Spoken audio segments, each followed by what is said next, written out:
Hello, everyone. Good morning, good afternoon, good evening, wherever you're tuning in from. My name is Iman, and I am calling in today from Istanbul, Turkey, and you are listening to Climate Action Figures. Welcome.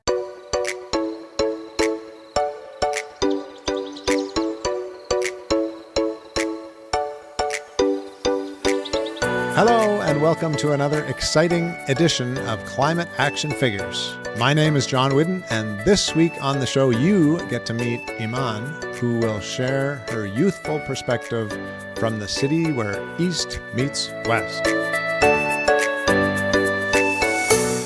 For this week's Quick Fix, we are going to dip back into the fun box of I Love My Planet cards that Twyla so kindly sent us. And this week we have Power Down. It says, did you know switching off the lights helps the environment? It can also help make your light bulbs last longer. Turn off your television, game consoles, anything like that can save electricity. So thanks, Twyla, for that. And welcome, Iman. Hi, John. Thank you so much for having me. And what do you think about that quick fix? I think it's super interesting, and I think it's something that we all should remember. So right now, I'm actually working in clean energy at a development bank in Istanbul, Turkey. So working in energy, seeing the other side of things really has helped me appreciate how much work and I guess how much money and how much infrastructure goes into actually producing energy. I've gained a whole new appreciation for closing my lights and when my lights are open, having that electricity. You know what I noticed, Iman, is when I visit friends and family, often the new smart TVs are on all the time. Like it's got some beautiful scene, but it's on 24 hours a day sometimes. So, I think we need to think about those things. Do we really need to have a beautiful beach on our wall all the time? You know what? I totally agree. And it's like, I leave the lights open sometimes at night because I live alone and I'm scared of the dark, I guess. But do I really need to do that? I don't think so. Iman, you are uniquely positioned in Istanbul, for one thing, which is this fabled city where Eastern world meets Western world, but also by the fact that you are Canadian and you're working in Istanbul in Turkey. So does all of that come with a distinct perspective on the climate issues we face today? Yeah, absolutely. I think one thing that living in Istanbul, living in Turkey in a completely different area of the world has helped me appreciate is the difference that you have growing up in the global north. There are a whole new set of challenges that you face when you grow up in a place like North America or in a Western country, as opposed to a country like Turkey. The whole set of daily challenges that you face is completely different. And then to add on to that, the climate challenges that you face are also completely different. And that's something that I can touch on if you'd like as well. Sure, that would be great. And maybe you could comment on the differences you see between Turkey and Canada. One of the main differences is the general sentiment around climate change. And one thing that I'll say here is that the general sentiment of the people who are living in Canada and the people that are living in Turkey is quite similar. I think oftentimes the issue of climate change gets overshadowed by some of the other worries that people are going through on a daily basis. So in Canada, there's a big issue with affordability right now. I'm from Ontario, and there's a big issue with grocery prices, for example. In Istanbul, there's a huge inflation crisis that is going on right now, and people are facing the same everyday struggles of affordability. But if we think about this on a deeper level, climate change is intersecting a lot of these affordability issues that we are facing. For example, utilities are becoming far more expensive for people living in Canada, but also people living in Turkey. But one of the reasons that electricity prices or utility prices are becoming so high is because of houses not having proper insulation, so your heat keeps on running and it costing you more money. These are challenges that I think that the people in Canada and the people in Turkey are facing. But again, when you are facing so many other hard-hitting concerns as a country, it's really difficult to care about things like climate change, even though it is prevalent and top of mind and maybe some of the things that are causing these other concerns as well. Iman, have you always been interested in the environment and climate? What brought you into this world? So, John, what really brought me into the world of environmental thinking was I am of Pakistani background. My parents immigrated from Pakistan to Canada, where I was born, but I've been back to Pakistan many, many times in my life. And one thing that I very distinctly remember is that every single time I got off at the airport in Karachi, I had a really hard time breathing. So much so that I would try breathing into a paper bag or a plastic bag, something like that, to just help myself breathe better. But then I realized this is not normal. And the other thing I realized is this is something that I experience only in the summers when I go to Pakistan. But for the people living in Karachi, the people living in South Asia, in those areas, this is an everyday occurrence for them. And then as I grew Mm. older, I started to put the dots together. And I realized that this wasn't like an isolated incident where I just couldn't breathe when I went to Pakistan. This was happening for a reason, and that reason was climate change.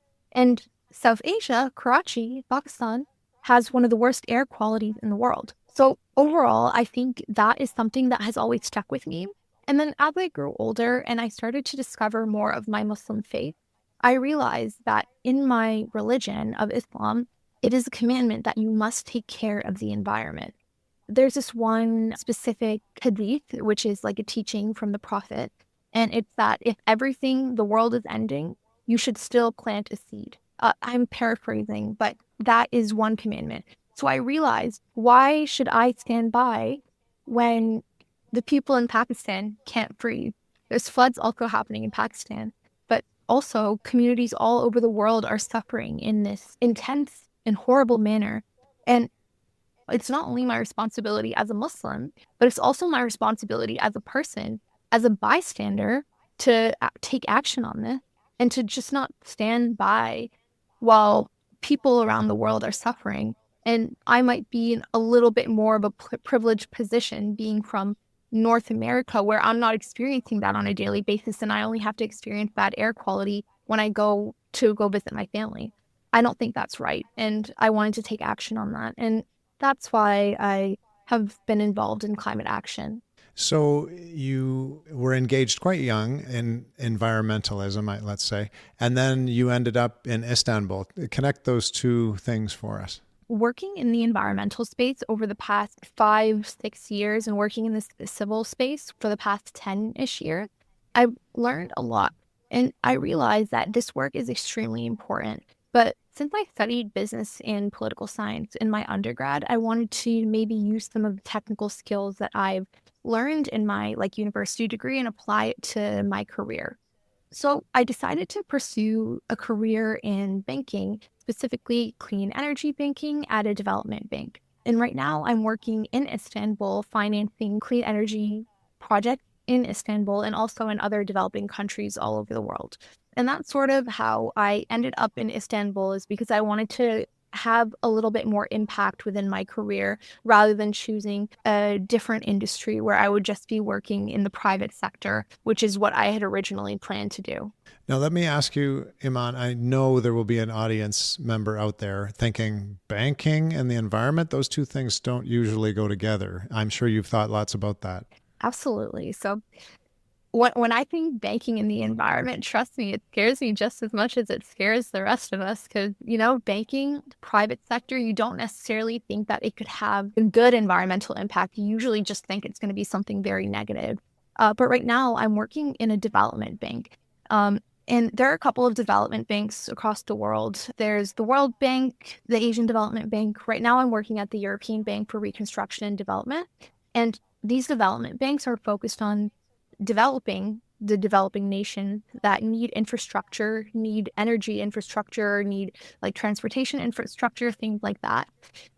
So when I'm working in clean energy banking, what I'm doing is helping finance and I guess looking at all the financial aspects of helping local companies or helping governments within these developing countries build solar panels and build wind farms so that they're able to provide the constituents of their country clean energy and moving away from fossil fuels, moving away from coal-powered energy and moving towards renewable energy sources.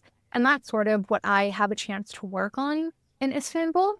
I think that banking, the bad type of banking, totally still exists, but the work that I'm doing is a little bit different.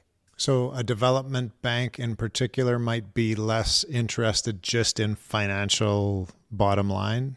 Most development banks nowadays are interested in financial bottom line because, as they say, at the end of the day, they still are a business, but they oftentimes have a mandate to provide the green transition. I know that for EBRD, for example, the bank that I'm working at, they are Paris aligned in all the projects that they do. And I think that is the case for most development banks. And just to clarify, Paris aligned meaning in alignment with the Paris Accord and the agreement there. Yes, absolutely. Now, your work, Iman, has been focused largely on climate justice. That seems like a huge field. What specific parts of that climate justice really bring out the passion in you? I think justice in general is something that I am very passionate about. And you know what? I think growing up in any area of the world, you see slight injustices or you see injustices happening around you. And I think from a young age, I was very attuned to all the injustices happening around me. And this could be small injustices as something is not fair within my class, or some of the larger injustices that are happening across our world, from the injustices that are happening with the Indigenous people in Canada, but with like women, for example. I think I was very attuned to that. A couple of years ago, around 5 years ago now, with a couple of people that I was working on a campaign for the 2019 Canadian federal election, we were helping get out the vote to Muslim communities in Canada because overall Muslim communities in Canada are underrepresented in the voting electorate in Canada specifically. So we were helping spread education about voting. We realized that while we were speaking to voters and like campaigning, a lot of them had questions about environmental policy and what was happening in environmental policy in Canada. So what we did was that we realized that we wanted to help spread education about environmentalism and sustainability to people and Muslim people, minority communities in Canada. So what we did is that we created two curriculums, one about Islam in the environment and one about environmental justice in the environment. When I talk about environmental justice, I'm talking about Canada's history with Indigenous communities. So we developed these two curriculums and we reached out to a bunch of schools all over. And what we did is that we had these curriculums taught in these classrooms from middle school to high school. And these students that were taking part in the curriculum got to really engage and learn about the connections between all of these topics. And every single classroom we were in got a grant to go out into a nature space and connect with nature on a first-hand basis so they would be able to build that connection. Also, all the curriculums that we have are action-based, so students are able to take action. For example, one of the activities is a letter writing campaign. So writing a letter to your elected official, to your principal, to somebody in your community to help take environmental action. Well, that sounds wonderful. Now, this has led you to become involved with COP29. You've been back from that for a while now. When you think back to COP29, what's one thing you came away with that really stuck with you? At COP29, I'm part of a youth group called Youngo, which is the youth constituency of the UNFCCC, and I engage in various capacities with Youngo to try to bring youth voices to those negotiations. So one thing that I actively follow is the Just Transitions negotiation stream, which is focusing on bringing justice to the Paris Agreement. And while I was engaging, I was following the negotiations, I was trying to take notes, trying to help our constituency come up with text and proposals and working with the other constituencies that are part of the UNFCCC process to help bring our voices to the table. I realized one thing, that they were incredibly slow, they were incredibly bureaucratic, and they did not make as much progress as I had thought. So just to add a little bit of color to this, the first week we had contact groups are when all the parties are meeting and discussing the issues. The first week, we had a couple of contact groups, all at like 8, 9 p.m. at night. People were waiting the entire day to discuss these issues. And then the second week, we barely had any contact groups. And at the end, the Just Transition negotiation stream didn't yield any results at COP29. I think this is an issue that has really plagued these negotiations and any progress that our governments make as well. Specifically in Canada, this is a very big issue that I can touch on as well. But just the unwillingness to take the action that needs to be made because of these external factors, I just don't think that it's right. And I think that there needs to be a better solution for cross-country collaboration. Because if we continue the way that we have, where it's just going to be a win-win-win situation for the global north and a lose-lose-lose situation for the global south, and the people who have the most power continuing to call the shots, I don't think that's a sustainable way to create any climate action or any action at all, to be frank. Do you see a way, Iman, to break through that frustrating bureaucracy that you've experienced? One conversation that I had with a Canadian politician really put this issue at the forefront for me. I was doing some lobbying work and I was talking about why Canada kept on building fossil fuel infrastructure. Why are we building pipelines, especially in Indigenous territory? Why are we doing that? And I just kept on asking why.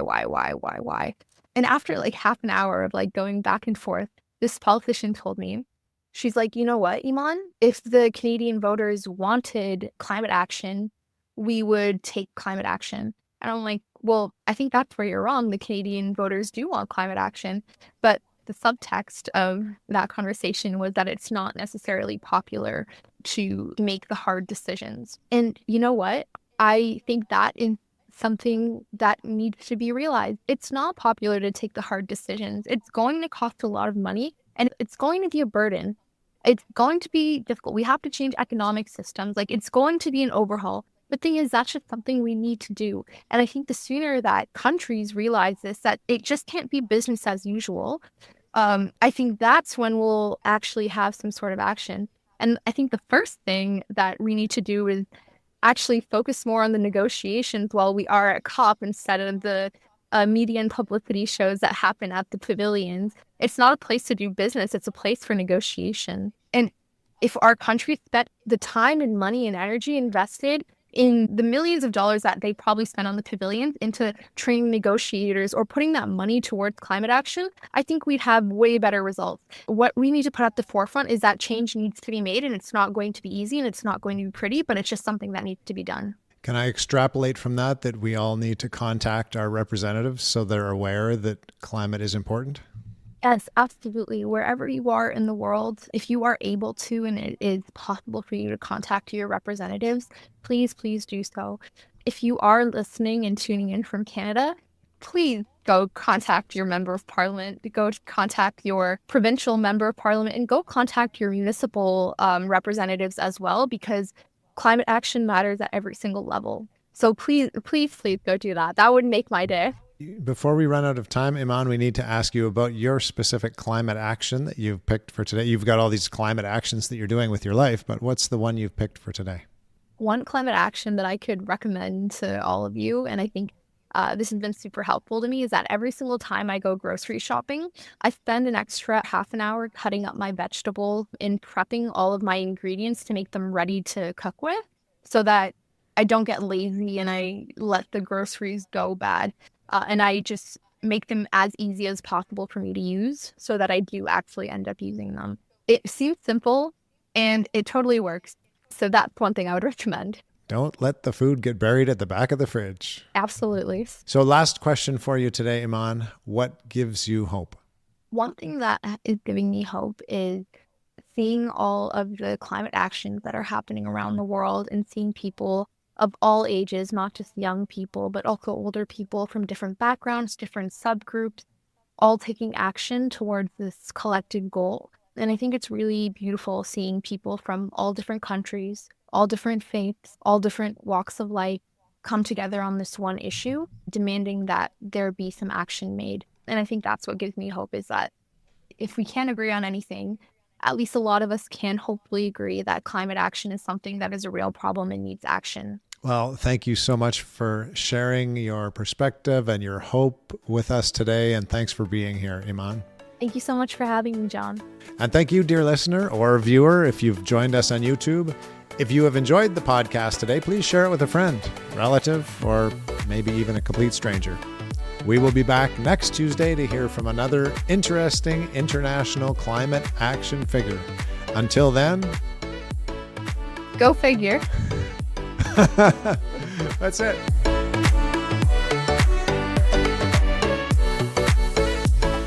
This has been Climate Action Figures. Our show is produced and hosted by John Whidden. Our creative consultant is Kayla McIntosh. Our theme song is Hawaii Vacation by Tovari. You can find us on Instagram, Facebook, and YouTube at Climate Action Figures. That's all one word. And if you have any other questions or comments that arose from this or any episode, feel free to reach out to us at climateactionfigures@gmail.com. And thank you for listening. We'll be back next week with another Climate Action Figure.